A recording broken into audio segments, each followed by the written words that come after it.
Korang pernah dengar tak pasal Nalaba, urban legend dari India? Jom dengar. Kisah Nalaba ni katanya berasal dari Karnataka dekat India Selatan. Dalam bahasa tempatan, Nalaba ni bermaksud datang esok. Tapi kenapa datang esok dan siapa yang datang? Begini kisahnya.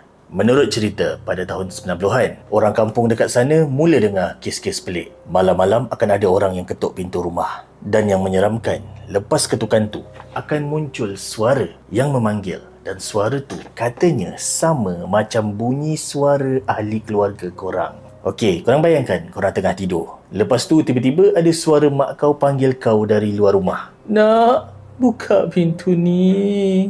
Tapi bila kau intai, tak ada siapa pun kat luar. Dan menurut cerita, orang yang buka pintu masa tu semua mati. Ya, ada yang esoknya mati secara tiba-tiba dan ada juga yang esoknya tiba-tiba jatuh sakit. Ada yang menghilang macam tu je. Macam-macam benda pelik yang jadi. So dari situlah cerita tentang Nalaba ni mula tersebar. Orang kata yang kacau tu adalah roh perempuan yang mati dengan dendam. Tapi kebanyakan cerita kata makhluk ni adalah penyihir ataupun witch yang dah mati. Suruh dia kembali untuk mengganggu penduduk kampung sebab dia ada dendam ataupun macam tu lah. So, dia akan datang pada waktu malam, ketuk pintu dan tiru suara orang yang kita sayang. Dan bila kita buka pintu, masa itulah dia kita. Okey, untuk elak dia datang, katanya satu-satunya cara yang orang kampung buat dan berkesan adalah diorang tulis perkataan Nalaba dekat pintu ataupun dinding rumah diorang. Ialah yang perkataan tu bermakna datang esok. Dan bila makhluk ni datang, dia baca tulisan tu dan dia percaya arahan yang ada dekat situ. Dan yang peliknya, benda tu mujarab, berhasil. Maybe bila makhluk tu datang, dia baca perkataan tu dan lepas tu dia percaya